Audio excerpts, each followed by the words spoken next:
চোখেরই পলকে তুমি হতে পারো লাশ, চিরতরে বন্ধ হবে তোমারই নিঃশ্বাস। চোখেরই পলকে তুমি হতে পারো লাশ, চিরতরে বন্ধ হবে তোমারই নিঃশ্বাস। হবে এলান তোমারই নাম মসজিদের মাইকে বলেন, হবে এলান সবারই নাম মসজিদের মাইকে। বাড়িওয়ালা নাই রে বাড়ি নাই রে দুনিয়াতে, বাড়িওয়ালা নাই রে বাড়ি নাই রে দুনিয়াতে। বলেন বাড়ি গাড়ি মেল ফ্যাক্টরি টাকারও পাহাড়, বিলাসিতায় কেটেছে জনম কতই অহংকার। বাড়ি গাড়ি মেল ফ্যাক্টরি টাকারও পাহাড়, বিলাসিতায় কেটেছে জনম কতই অহংকার। দামি কাপড় ছেড়ে হবে, দামি কাপড় ছেড়ে হবে সাদা কাফনে পরিতে। বাড়িওয়ালা নাই রে বাড়ি নাই রে দুনিয়াতে, বাড়িওয়ালা নাই রে বাড়ি নাই রে দুনিয়াতে। তোমার ভয়ে থাকতো মানুষ ছিল বাহাদুরি, ভাবনি হাওয়ায় উড়া তুমি যে রঙিন ঘুড়ি। তোমার ভয়ে থাকতো মানুষ ছিল বাহাদুরি, ভাবনি হাওয়ায় উড়া তুমি যে রঙিন ঘুড়ি। সুতোই টানে দিলে মালিক, সুতোই টানে দিলে মালিক পারবে না থাকিতে। বাড়িওয়ালা নাই রে বাড়ি নাই রে দুনিয়াতে, বাড়িওয়ালা নাই রে বাড়ি নাই রে দুনিয়াতে। বাড়িওয়ালা নাই রে বাড়ি নাই রে দুনিয়াতে, বাড়িওয়ালা নাই রে বাড়ি নাই রে দুনিয়াতে। চোখেরই পলকে তুমি হতে পারো লাশ, চিরতরে বন্ধ হবে তোমারই নিঃশ্বাস। হবে এলান তোমারই নাম মসজিদের মাইকে, বাড়িওয়ালা নাই রে বাড়ি নাই রে দুনিয়াতে। চিন্তা করছে আমরা আমাদের দুনিয়ার ব্যতিব্যস্ততা শেষ করে আস্তে ধীরে আমরা মাহফিলে চলে যাব। তবে মনে রাখতে হবে এই মাহফিল প্রতিদিন না। মনের কান্দিতে এই মাহফিল আল্লাহ তাআলা এত সুন্দর একটা ইন্তজাম যাদেরকে দিয়ে করিয়েছেন, যারা এই মাহফিলে সহযোগিতা করেছেন তাদের নসিব বড় খুশনসিব, তাদের নসিব বড় ভালো যে তারা এমন একটা জান্নাতি কাজ, এমন একটা নাজাত প্রাপ্তদের অন্তর্ভুক্ত হওয়ার কাজ আল্লাহ তাআলা তাদেরকে দিয়ে করিয়েছেন। সবাই পড়ি আলহামদুলিল্লাহ। উপস্থিত হাজিরিন, আমাদেরকে মনে রাখতে হবে এই জান্নাতের বাগান মাহফিল যারা করিয়েছেন তাদের মা বাবা বড় ভালো, মা বাবা বড় সৌভাগ্যবান, তাদের মা বাবা বড় ধন্য মা বাবা, তাদের মা বাবা বড় দামি মা বাবা। কারণ কি? কারণ তাদের মা বাবা তাদেরকে কোরআন সুন্নাহ ইসলাম ভিত্তিক এবং আহলে সুন্নাত ওয়াল জামাতের তরিকা মোতাবেক তাদেরকে কোরআন সুন্নাহর পথ দেখিয়েছেন বিদায় তারা এখন পর্যন্ত এই জান্নাতের বাগান মাহফিলের বয়ান শ্রবণ করানোর ব্যবস্থা করতে পেরেছেন। আপনারা কি জানেন একটা মা বাপ যদি কবরে চলে যায়, ওই কবরে যাওয়া মা বাবার জন্য দুনিয়ায় বেঁচে থাকা সন্তানেরা নাজাতের কারণ হয়। যদি দুনিয়ার কোনো সন্তান ভালো কোনো নেক কাজ করে, দুনিয়ার কোনো সন্তান ভালো কোনো ইবাদত করে, নামাজ পড়ে, রোজা রাখে, হজ করে, যাকাত দেয়, দান সদকা করে এবং ওয়াজ মাহফিল সহ কোরআন সুন্নাহর বিভিন্ন সুন্দর সুন্দর কাজগুলো করে, আল্লাহ তাআলা ওই সন্তানের মা বাবার কবরে নাজাত দিয়ে দেন। সুবহানাল্লাহ। দ্বিতীয়ত, কোন সন্তান যদি দুনিয়াতে এমন কোন অপকর্ম করে, গান বাজনা, টিভি সিরিয়াল, নাচানাচি, অপকর্ম, এমন যত বাজে কাজ আছে, কোন সন্তান যদি এমন কোন বাজে কাজ করে, তাহলে ওই সন্তানের অপকর্মের কারণে আল্লাহ তাআলা তার মা বাবাকে কবরে শাস্তি প্রদান করে। তো আমরা দুনিয়াতে এমন সন্তান রেখে যাব না যে সন্তান রেখে যাওয়ার কারণে আমাদের এই সন্তানের কারণে আমরা কবরের আযাবে জ্বলা লাগে। আপনাদের দোয়ার বরকতে কুমিল্লা শহরে আমার একটা দুইটা না 6টা মাদ্রাসা পরিচালিত হয়। আমার প্রত্যেকটা মাদ্রাসার ছাত্রগুলা তাদের মা যখন আমাকে আমার কাছে দিয়ে গেছেন, তাদের মা এবং বাবাদের কথা ছিল, শামীম রাজা হুজুর ওয়াজে শুনেছি আপনি বলেছেন দুনিয়াতে এমন একটা সন্তান, যে সন্তান নামাজ পড়ে জানাজার নামাজ আদায় করে সালাম ফিরানোর আগে আল্লাহ তাআলা তার মা বাবার জীবনের গুনাহ মাফ করে দেয়। হুজুর আমার একটা শখ, আপনার মাদ্রাসায় আমার সন্তানটাকে দিয়েছি, আপনি আমার সন্তানটাকে জানাজার নামাজ পড়ানোর উপযুক্ত একটা সন্তান বানিয়ে দিবেন। আমি বলছি ঠিক আছে। আলহামদুলিল্লাহ আমার মাদ্রাসায় যে ছাত্রটা নুরানিতে পড়ে, নাজেরা পড়ে, কায়দা পড়ে, আমপারা পড়ে, এই ছাত্রটাও জানাজার নামাজ পড়ানোর উপযোগী। তো আমি আপনাদেরকে সেই কথা বলে যাচ্ছি, এমন একটা সন্তান আপনারা রেখে যান যে সন্তান আপনার কবরে নাজাতের কারণ হয়, যে সন্তান আপনার কবরে বেহেশতে যাওয়ার কারণ হয়, যে সন্তান আপনাকে কবরে জান্নাতি নাজ নেয়ামত পাওয়া দেওয়ার কারণ হয়। এমন সন্তান রেখে যায়েন না যে সন্তান আপনার দুনিয়া এবং আখেরাত দুইটাই বরবাদ করে দেয়। ওই সন্তানের কারণে মা বাবা আযাবের শিকার হয়। আসেন, আমরা তো দুনিয়াতে সন্তান মা বাবাকে মারলে, সন্তান মা বাবাকে ভাত না দিলে, সন্তান মা বাবাকে ঘরে না রাখলে, সন্তান মা বাবাকে দূরে সরাইয়া দিলে এটার কি গজব হয়, এটার কি খাসিয়তের বদনাম হয়, সেটার কথা আমরা বলি। কিন্তু কোনো মা বাবা সন্তান জন্ম দেওয়ার পর ওই মা বাবা সন্তানের উপর কি কি দায়িত্ব আছে, এই দায়িত্বগুলো মা বাবা পালন না করলে ওই মা বাবার কি হয় আমাদের একটু জানা দরকার আছে না? আপনার কথা বলে জানা দরকার আছে না?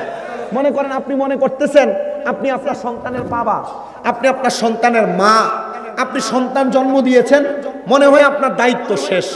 আসলে কি এমন না? আপনার কিছু দায়িত্ব আছে। আসেন, আল্লাহর নবীর বুখারী শরীফ, মুসলিম শরীফ, ইবনে মাজাহ শরীফে যে হাদিস কোট করা এবং কি মিশকাতুল মাসাবিতে এই হাদিস কোট করা, এই হাদিস শরীফটা আমি আপনাদেরকে শোনাই, একটু মনোযোগ দিয়ে শুনবেন। আমার মুসলমান ইমানদাররা, আল্লাহর নবী জানিয়ে দেয় উম্মত, দুনিয়ার জমিনের মধ্যে যখন কোনো মা বাবা কোনো সন্তান জন্ম দেয়, ওই সন্তান জন্ম দেওয়ার পরে একটা মা বাবার উপর একটা দুইটা না মোট 5টা দায়িত্ব থাকে। 5টা। সাহাবায়ে কেরাম বলে ইয়া রাসূলুল্লাহ, ইয়া হাবিবাল্লাহ, নবী আপনার কাছে জানতে চাই, আপনি বলেন না একটা সন্তান জন্ম দেওয়ার পর ওই মা বাবার 5টা দায়িত্ব কি? নবী আমার বলেন, কোন মা বাবা সন্তান জন্ম দেওয়ার পর 1 নাম্বার দায়িত্ব হলো ওই সন্তানের কানের মধ্যে আজান দেওয়া। আপনারা জোরে বলেন, সন্তানের কানে কি দেওয়া? সন্তানের কানে আজান দিয়ে দেওয়া। 2 নাম্বার, আল্লাহর হাবিব মুহাম্মদ মুস্তাফা সাল্লাল্লাহু আলাইহি ওয়াসাল্লাম নবী আমার জানায়া দেয় উম্মত, 2 নাম্বার, কোন মা বাবা যখন তাদের সন্তান জন্ম দেয় তাদের দ্বিতীয় দায়িত্ব হলো 7 দিনের মাথায় ওই সন্তানের মাথার চুলগুলা মুন্ডায়া দেওয়া, কামায়া দেওয়া। 3 নাম্বার দায়িত্ব, কোন সন্তান জন্ম দেওয়ার পর ওই সন্তানের মা বাবার দায়িত্ব হলো ওই সন্তানের 7 দিনের দিন তার নাম রাখা। আর 4 নাম্বার দায়িত্ব, ওই সন্তান জন্ম দেওয়ার পর মা বাবা যদি সামর্থ্যবান হয়, ছেলে সন্তান জন্ম দিলে ছেলে সন্তানের জন্য 2টা ছাগল কোরবানি করা, আকিকা দেওয়া। আর কন্যা সন্তান যদি হয়, কন্যা সন্তানের জন্য 1টা ছাগল আকিকা দেওয়া।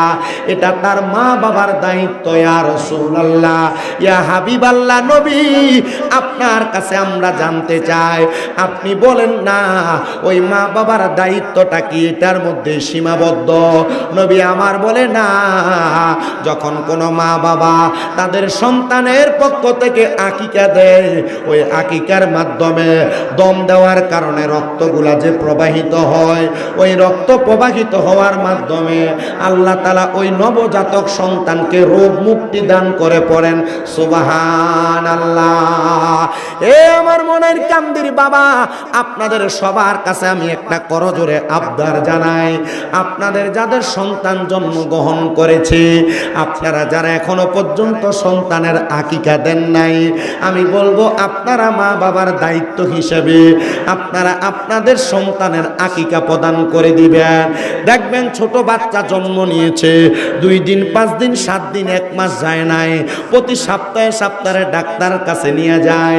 প্রতি সপ্তাহে ডাক্তার না দেখাইলে সন্তান মনে হয় অসুস্থ, মারা যাবে।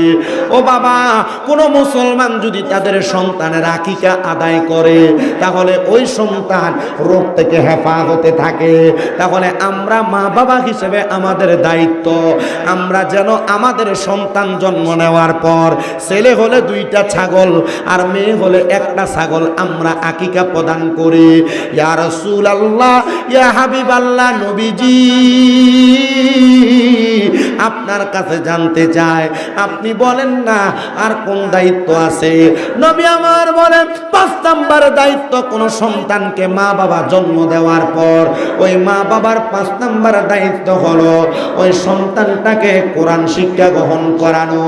এ বাবা, এই কোরআন এত দামি, এই কোরআন এত মর্যাদাওয়ালা, যদি কোনো মা বাবা তাদের সন্তানকে কোরআন না শিখায়, যদি কোনো মা বাবা তাদের সন্তানকে কোরআন শিক্ষা না দেয়, আল্লাহর নবীর তিরমিজি শরীফের হাদিসে মুবারাকা পড়ে দেখলাম নবী আমার বলে উম্মত ওই সন্তানটা কাল ময়দানে মাশরে যাওয়ার পর ফুলসিরাতের পুলটা যেমন একবারে চিকন হবে, ওই সন্তানের বাবাকে ফুলসিরাতের এই পার আর ওই পারের মধ্যে লম্বা করে শোয়া দেওয়া হবে। ওই বাবার হাতগুলো থাকবে এক পাশে আর পাগুলো থাকবে আরেক পাশে।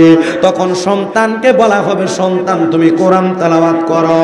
সন্তান বলবে, আমার আব্বা আমার আম্মা আমাকে কোরআনুল কারীম শিক্ষা দেয় নাই। তখন ওই সন্তান তার বাবার বুকের মধ্যে পাড়া দিয়া ফুলসিরাতটা পাড়ি দিবে, ফুলসিরাতটা পাড়ি দিবে। চিন্তা করে দেখেন মুসলমান ইমানদার, আপনার যে সন্তান আপনার গায়ের মধ্যে একবার পা লাগলে 2-3 বার সালাম করে, কিন্তু আপনি যদি আপনার সন্তানকে কোরআন না শিক্ষা দেন, ওই সন্তান আপনার বুকে পাড়া দিয়া ফুলসিরাত পার হবে। অনেকে চিন্তা করে, হুজুর আমার মা আমার আব্বা জান আমারে কোরআনুল কারীম শিখায় নাই, তাহলে আমি আমার মা বাবার বুকে পাড়া দিয়ে পার হয়ে যাব। না না না, কোন মানুষ উপযুক্ত বয়সের হওয়ার সাথে সাথে ওই মানুষ যদি কোরআনুল কারীম শিক্ষা গ্রহণ না করে, তাহলে ওই ব্যক্তিকে কোরআনুল কারীম না শিক্ষা গ্রহণ করার জন্য আল্লাহর দরবারে জবাবদিহিতা করা লাগবে। এ যুবক ভাই, এ মুরব্বী বাবা, এ পর্দার অন্তরালের মা বোনেরা, দুনিয়ার গান বাজনা মোবাইলের হেডফোন কানে লাগে কত সুন্দর শ্রবণ করেন, দুনিয়ার যত রকমের কাজকর্ম আছে আপনি সব কাজ করতেছেন, কিন্তু আল্লাহ তাআলার কোরআনুল কারীম আপনি সুন্দর করে পড়তেছেন না, মুখস্থ করতেছেন না। মনে রাখতে হবে, এটার কারণে আল্লাহর কাছে জবাবদিহিতা করা লাগবে। এ দাড়ি পাকা মুরব্বী বাবা, আমি আপনাদের কাছে করজোরে আবদার জানাই, যারা কোরআন পড়তে পারেন আলহামদুলিল্লাহ, কিন্তু যারা কোরআনুল কারীম পড়তে জানেন না, এটার কারণে আপনারা সবাই আল্লাহ তাআলার কোরআনকে মুহাব্বত করবেন, বুকে ধারণ করবেন। দেখবেন আমার আল্লাহ তাআলা এটার কারণে আপনাকে দুনিয়া এবং আখিরাতের মধ্যে নাজাত দান করে দিবে। পড়েন সুবহানাল্লাহ। আল্লাহুম্মা সাল্লি আলা সাইয়্যিদিনা মাওলানা ওয়া আলা আলি সাইয়্যিদিনা। মুহাব্বতে পড়েন আল্লাহুম্মা সাল্লি মাওলানা মুহাম্মদ ওয়া আলা আলি সাইয়্যিদিনা। নবীজি আপনার ভালোবাসায় জীবনের গুনাহ ঝরে যায়, নবীজি আপনার ভালোবাসায় ওয়াইসালে করনি জুব্বা পায়। আল্লাহুম্মা সাল্লি জোরে পড়ে না রে, মা মুহাম্মাদ ওয়া আলা আলি সাইয়্যিদিনা। বলেন চোখ আমার সোনার গা মনের কান্দির বাবারা, আপনারা বলেন মরণ কথা নাকি সত্য না মিথ্যা? আমরা সবাই একদিন মরতে হবে, এই বিশ্বাস কার কার আছে? ডান হাত তুলে আমার আল্লাহকে দেখায়, আর জবান না খুলে একটা তাকবীর হবে, নারে তাকবীর। আওয়াজ দেখো আসতে হয়েছে, সন্দেহ আছে আপনাদের? সন্দেহ আছে মরার ব্যাপারে? মোহাব্বতের তাকবীর হবে, নারে তাকবীর, নারে রিসালাত। পবিত্র ঈদে মিলাদুন নবী, মনের কান্দি গাউসুল আজম জামে মসজিদ, হযরতুল আল্লামা পীর মুফতি গিয়াসউদ্দিন আত-তাহেরি সাহেবের আগমন। সবাই জোরে পড়ি মারহাবা। প্রধান আকর্ষণ চলে আসছেন, আমার ওয়াজ শেষ, হুজুর স্টেজে চলে আসবেন। তবে আপনাদের কাছে আমার আবদার, আপনারা বলেন এই কোরআন হাদিস শিক্ষা গ্রহণ করলে যদি নাজাত পাওয়া যায়, আমরা সবাই এই কোরআন শিখার দরকার আছে না? মা বাবা সন্তানকে নেক সন্তান বানিয়ে কবরে গেলে মা বাবা যদি নাজাত পায়, আমরা নিজেরা নাজাত পাওয়ার জন্য আমাদের ছেলে মেয়েকে কোরআন শিখানোর দরকার আছে না? আমি আপনাদেরকে ছোট্ট একটা বাণী শুনে দেই, কারগুজারির জন্য এবং নিজের জীবনে শিক্ষা গ্রহণ করার জন্য আপনারা বাণীটা মনে রাখবেন। আল্লাহ তাআলার একজন খাস বন্ধু হযরতে ইউসুফ তাফতাজানি রহমাতুল্লাহ আলাইহি, দুনিয়ার কোন সাধারণ ব্যক্তি না, হযরত ইউসুফ তাফতাজানি রহমাতুল্লাহ আলাইহি বলেন, হে দুনিয়ার মানুষের দলেরা, দুনিয়ার জমিনের মধ্যে থাকা অবস্থায় আমি ইউসুফ তাফতাজানি, আমি যখন ফজরের নামাজ আদায় করতাম, ফজরের নামাজ আদায় করে আমি ততক্ষণ পর্যন্ত নামাজের মুসল্লা থেকে উঠতাম না যতক্ষণ পর্যন্ত সূর্য উদয় না হইতো। সুবহানাল্লাহ বলেন। একটু মনোযোগ দেন।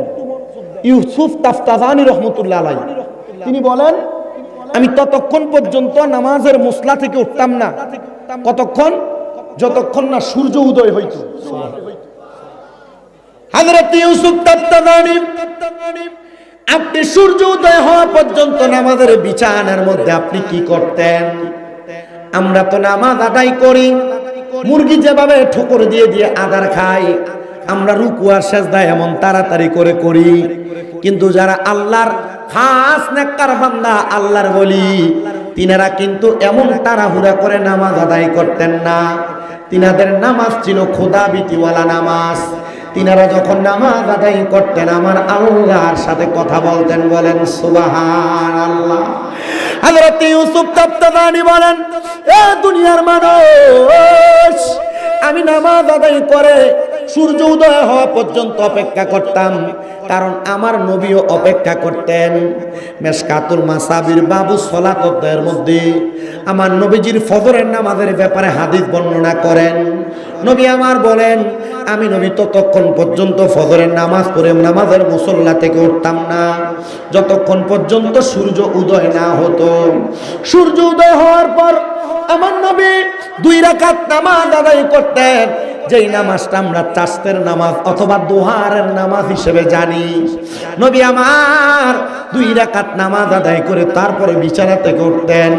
হযরত ইউসুফ তাফতাজানি বলেন, ঠিক তেমন ভাবে আমি 2 রাকাত নামাজ আদায় করতাম সূর্য ওঠার পরে। আমি 2 রাকাত নামাজ আদায় করে আল্লাহ তাআলার কাছে দোয়া করতাম আর ক্ষমা প্রার্থনা করতাম, আল্লাহ যেন সারাটা দিন আমাকে উত্তম রিজিক এবং হালাল ভাবে চলার তৌফিক দান করে।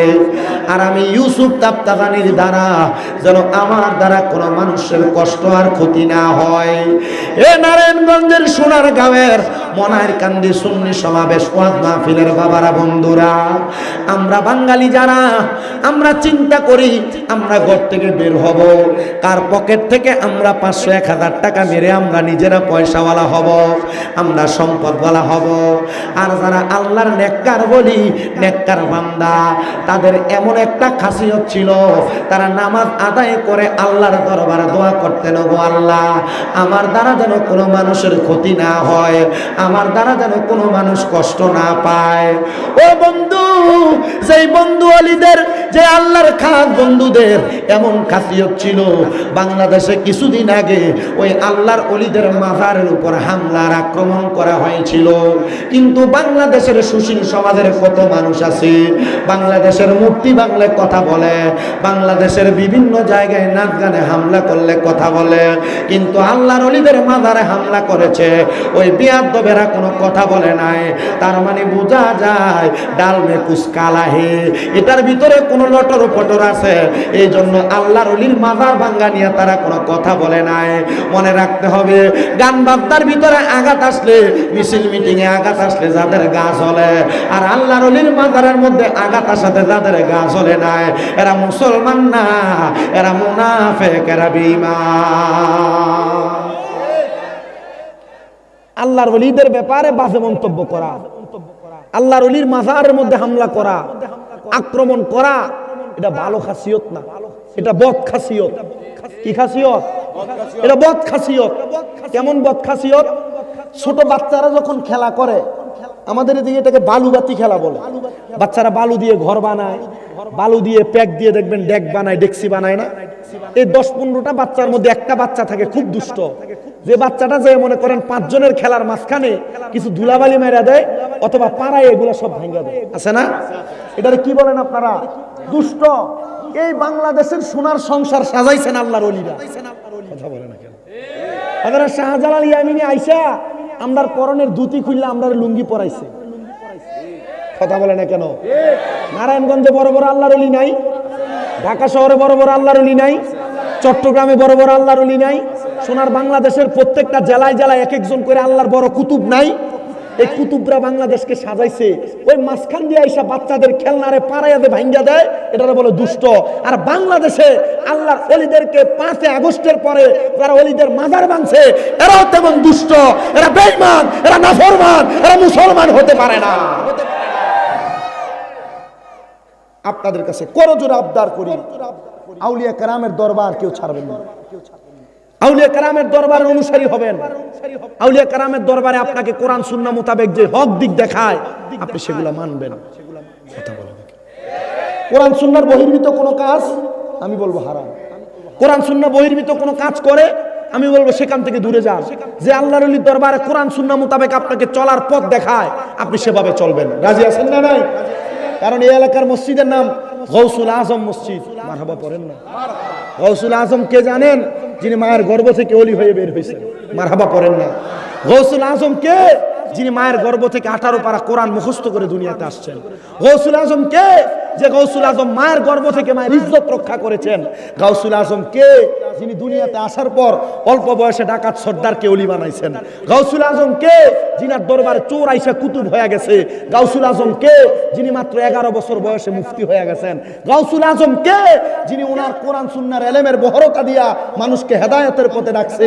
আজকে সেই গৌসুল আজম মসজিদের মাঠে মাহফিল। আল্লাহ তাআলা এই গৌসুল আজমের নুরানি নেক নজর, নুরানি সোহবত আমাদেরকে দান করেন না। আমিন। সে গাউসুল আজমের শান একটা শানে মানকাবাতে গাউসুল আজম পড়েন আমার সাথে।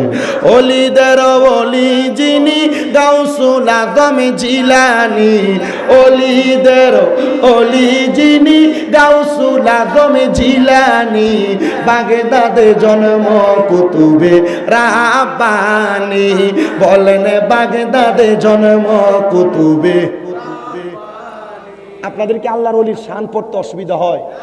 একটা হাদিস শরীফ শোনায়, জিকরুল আম্বিয়া মিনাল ইবাদাতি ওয়া জিকরুস সলিহিনা কাফারা। মারহাবা পড়েন। নবীদের নামের জিকির করলে, নবীদের নাম মুখ দিয়ে বললে ইবাদত হয়। কি হয়? ওয়া জিকরুস সলিহিনা কাফারা। আর ওলিদের নামের জিকির করলে, ওলিদের নাম মুখ দিয়ে বের করলে আগে যে গুনাহ করছেন এই গুনাহ মাফ হয়। আমরা তো গৌসুল আজম একজন আল্লাহর খাস ওলি, যিনি ওলিদের ওলি, তিনার শান পড়ছি, আল্লাহ আমাদের গুনাহ মাফ করবে মোহাব্বতে। অলিদের অলি যিনি গাউসুল আজম জিলানী, অলিদের অলি যিনি গাউসুল আজম জিলানী, বাগদাদে জন্ম কুতুবে রাব্বানী। বলেন বাগদাদে জন্ম কুতুবে নি, বলেন বংশ তোমার হাসান হুসাইনি, তুমি গাউসে মা ফাতেমার নয়নের মনি। বলেন বংশ তোমার হাসান হুসাইনি, তুমি গাউসে মা ফাতেমার নয়নের মনি। দয়ার নজর দাও গো আমায় ও গো গাউসে সামদানি, দয়ার নজর দাও গো আমায় ও গো গাউসে সামদানি, বাগদাদে জন্ম কুতুবে রাব্বানী, গাউসে বাগদাদে জন্ম কুতুবে রাব্বানী। বলেন অলিদের অলি যিনি গাউসুল আজম জিলানী, অলিদের অলি যিনি গাউসুল আজম জিলানী, বাগদাদে জন্ম কুতুবে রাব্বানী, গাউসে বাগদাদে জন্ম কুতুবে রাব্বানী। হায়রে তোমার কাঁধে নবীজির কদম, সব অলিদের কাঁধে তুমি গাউসের কদম। বলেন তোমার কাঁধে নবীজির কদম, সব অলিদের কাঁধে তুমি গাউসের কদম। মুর্দা কলব জিন্দা করো ও গো গাউসে সামদানি, মুর্দা কলব ও গো গাউসে সামদানি, বাগদাদে জন্ম কুতুবে রাব্বানী, গাউসে বাগদাদে জন্ম কুতুবে রাব্বানী। মোহাব্বতের আওয়াজে পড়ে নিয়া বলি আল্লাহ। আমার বাবাজিরা, আমি আপনাদেরকে যে আল্লাহর খাস নেককার বান্দার কথা আমি আপনাদেরকে শোনাইতেছিলাম, ওনার নাম হলো হযরতে ইউসুফ তাফতাজানী রহমতুল্লাহ আলাইহি। তিনি বলেন, আমি প্রত্যেক দিন ফজরের নামাজ আদায় করার পরে নামাজের মুসল্লার মধ্যে বসে থাকতাম এবং নামাজের মুসল্লার মধ্য থেকে আমি সূর্য উদয় হওয়ার পরে 2 রাকাত নামাজ আদায় করতাম, দুহারের চাষের নামাজ। ওই নামাজ আদায় করে আমি আমার আল্লাহ তাআলার দরবারে দোয়া করতাম, আল্লাহ আমার দ্বারা যেন কোনো মানুষের ক্ষতি না হয়, আমার দ্বারা যেন কোনো মানুষের ক্ষতি না হয়। হযরত ইউসুফ তাফতাজানী বলেন, ও দুনিয়ার মানুষ, প্রত্যেক দিনের নেই আমি বৃহস্পতিবার জুমার নামাজের আগের রাত্রবেলার আগের সকালবেলা আমি আমার আল্লাহ তাআলার দরবারে 2 রাকাত নামাজ আদায় করার জন্য ফজরের নামাজ পড়ে নামাজের মুসল্লার মধ্যে অপেক্ষা করতে লাগলাম। কিন্তু এমন টাইমে আমার চোখের মধ্যে বড় ঘুম ঘুম ভাব চলে আসছে। আমি নামাজের মুসল্লার মধ্যে সেজদাটা ফালায়া আমি ঘুমাইতে লাগলাম। হঠাৎ করে আমি দেখলাম আমার চোখের সামনে আল্লাহর একজন বান্দাকে দেখা যায়, যার নাভি থেকে মাথা পর্যন্ত বড় সুন্দর জামা কাপড় পোশাকওয়ালা, কিন্তু তার নাভি থেকে পায়ের পাতা পর্যন্ত আগুন ধাউ ধাউ করে জ্বলতেছে। আমি অবাক হয়ে গেলাম, কেমন একটা ব্যক্তি যার শরীরের অর্ধেক অংশ ভালো দেখা যায় আর অর্ধেক অংশ আগুন ধাউ ধাউ করে জ্বলতেছে। আমি তারা প্রশ্ন করলাম, এ আল্লাহর বান্দা, তুমি কেমন মানুষ গো? তোমার নাভি থেকে মাথার তালু পর্যন্ত বড় সুন্দর বড় ভালো দেখা যায়, কিন্তু তোমার নাভি থেকে পায়ের তালু পর্যন্ত কেন জ্বলতেছে আর আগুন ধাউ ধাউ করতেছে? হযরত ইউসুফ তাফতাজানী বলে, ও দুনিয়ার মানুষ, আমি যখন তার প্রশ্ন করলাম সে আমার উত্তর দেয়, এই ইউসুফ তাফতাজানী, এটার অন্য কোনো কারণ না, এটার কারণ হলো আমার একটা মেয়ে, যেই মেয়েটা জাহান্নামী মেয়ে, যেই মেয়েটা বেপরদা চলেছে, যেই মেয়েটার কারণে আমার অর্ধেক শরীর আগুনে জ্বলতেছে। ইউসুফ তাফতাজানী বলে, ও ভাই, তুমি বলো না তোমার বাড়ি কোন জায়গায়? বলে, যেই জায়গার মধ্যে তুমি নামাজ আদায় করো ওই জায়গা থেকে সামান্য পূর্ব অঞ্চলের মধ্যে নদীর কিনারার মধ্যে আমার বাড়ি, তুমি যদি পারো আমার জন্য একটু মাগফিরাত কামনা করাও। না জানি আমাদের সন্তানের মাগফিরাত কামনায় আমার জন্য আল্লাহ তাআলা কবরের আযাব মাফ করে দেয়। হযরত ইউসুফ তাফতাদানি বলেন, আমি খোঁজ করতে লাগলাম এমন কোন ব্যক্তি যার স্ত্রী ফালায়া, দুইটা কন্যা সন্তান ফালায়া ইন্তেকাল করেছে, নদীর কিনারার মধ্যে বাড়ি। হযরত ইউসুফ তাফতাদানি বলেন, আমি তালাশ করতে করতে পুরা নদীর কিনারা তালাশ করলাম। হঠাৎ করে দেখলাম একটা ঘর দেখা যায়, যেই ঘরটার দরজাটা একবারে বন্ধ করা। আমি ঘরের দরজার সামনে যে তালাশ করলাম। আসসালামু আলাইকুম।